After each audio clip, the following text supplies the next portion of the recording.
അങ്ങനെ വന്നേ അങ്ങോട്ട്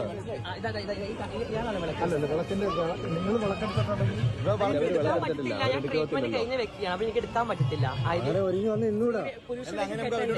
സ്ത്രീയായി മാറിയ വ്യക്തിയാണ്. മുമ്പിലേ നിങ്ങൾ വിളക്കെടുത്താണ് നിങ്ങൾ അല്ലെങ്കിൽ കോമൺ ആയിട്ട് അല്ലെങ്കിൽ സിമ്പിൾ ആയിട്ട് വന്നായിരുന്നു. കൊട്ടൻകുളങ്കര എന്നുള്ള അമ്പലത്തിൽ ജാസി പോയിട്ട് അന്ന് പറഞ്ഞ സംഗതിയാണിത്. ഏകദേശം കുറച്ച് മാസങ്ങളോളമായി. ആ ജാസിയാണ് ഇന്ന് വന്നിട്ട് ഞാൻ ആണിൽ നിന്ന് പെണ്ണിലേക്ക് എന്ന് പറഞ്ഞിട്ടുള്ള പോസ്റ്റും കാര്യങ്ങളൊക്കെ ഇട്ടുകൊണ്ട് ഇപ്പോൾ വൈറലാവുന്നത്. ഇത് ആവുന്നതിൻ്റെ തൊട്ട് മുമ്പ് ജാസി ഒരു സോഷ്യൽ മീഡിയയിൽ വന്ന് ഞാൻ ശരിക്കും ഗർഭിണിയാണ് വായ തുറന്നാൽ നോണല്ലാതെ ഓൻ പറയണില്ല. ഞാൻ ഓൻ്റെ റിയാക്ട് ചെയ്യലില്ല. ആ ഒരു അമ്പലത്തിൽ എന്ന് പറഞ്ഞു കഴിഞ്ഞാൽ ഒറിജിനൽ പുരുഷന്മാർ പെൺവേഷം കെട്ടിയിട്ടുള്ള ആചാരമാണ്. അവിടുത്തെ ആൾക്കാർ ഇന്ന് ഈ വീഡിയോ കണ്ടിട്ട് ഇവളെ വീഡിയോ കണ്ടിട്ട് വന്ന് ചോദിച്ചു കഴിഞ്ഞാൽ, അല്ലെങ്കിൽ ഇവൻ്റെ വീഡിയോ കണ്ടിട്ട് ചോദിച്ചു കഴിഞ്ഞാൽ ഇവ എന്തുത്തരം കൊടുക്കും? ഒരു സമൂഹത്തെ അല്ലെങ്കിൽ ഒരു വിശ്വാസത്തെ മൊത്തമാണ് ഇവൻ വഞ്ചിച്ചിരിക്കുന്നത്.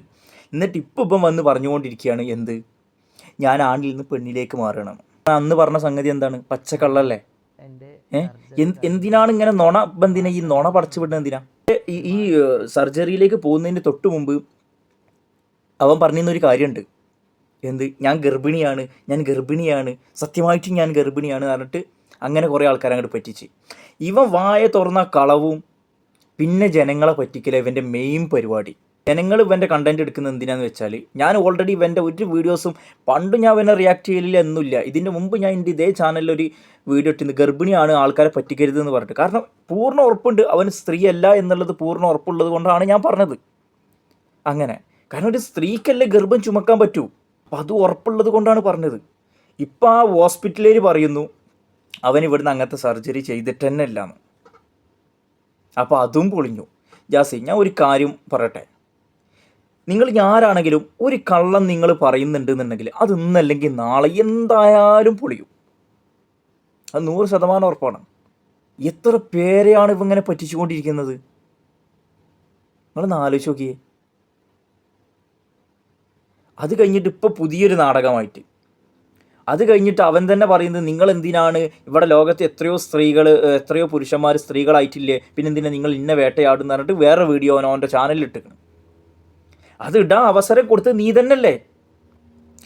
തന്നെയല്ലേ ഈ മീഡിയാസിൽ വന്നിട്ട് നിൻ്റെ ഓൺലൈൻ മീഡിയാസുകൾ, നിൻ്റെ പിന്നാലെ വാലാട്ടി നടക്കുന്ന ഓൺലൈൻ മീഡിയാസുകൾ നിങ്ങളായിട്ട് ഉണ്ടാക്കി വെച്ച കുറേ ചോദ്യങ്ങൾക്ക് നീയായിട്ട് തന്നെ പബ്ലിക്കിൽ വന്ന് മറുപടി പറയുന്നത്.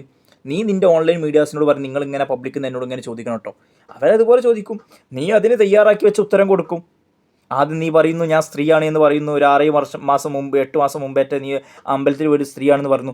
അവിടുന്ന് കുറച്ച് കഴിഞ്ഞ് വേറെ ആൾക്കാരോട് പറയുന്നു ഞാൻ അടുത്ത പ്രാവശ്യം ഇനി ഇത് ഞാൻ എടുത്തോളാം, എൻ്റെ ഒരു ആഗ്രഹം സഫലീകരിക്കാനുണ്ട് എന്ന് പറയുന്നു.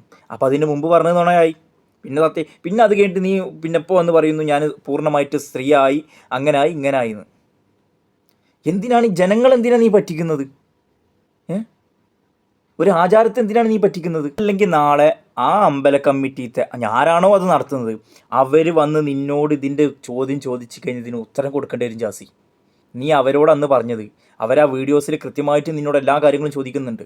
അന്ന് നീ പറഞ്ഞ് ഞാൻ സ്ത്രീയായി മാറിയവളാണ്, എനിക്കങ്ങനെ പറ്റില്ലാന്ന്.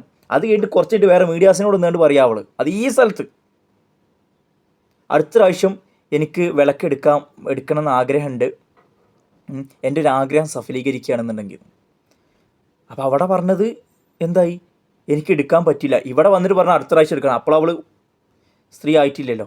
ഇപ്പോൾ അവൾ സ്ത്രീ ആയിക്കണം, ഇപ്പോഴും ഇല്ല. ഇതിൻ്റെ ഇടയിൽ വാച്ചിൻ്റെ നോണ, അതിൻ്റെ ഇടയിൽ സാരിൻ്റെ നോണ, അങ്ങനെ പല നുണകളും ഇപ്പോൾ പടച്ചു വിടുന്നുണ്ട്. അതിന് മൂട് താങ്ങാൻ കുറേ ഓൺലൈൻ മീഡിയാസോളം പിന്നാലുണ്ട്. ചില കാര്യങ്ങൾ നമ്മൾ പ്രതികരിച്ചേ പറ്റൂ. ഇവനൊന്നും വളരാൻ അനുവദിച്ചുകൂടാ.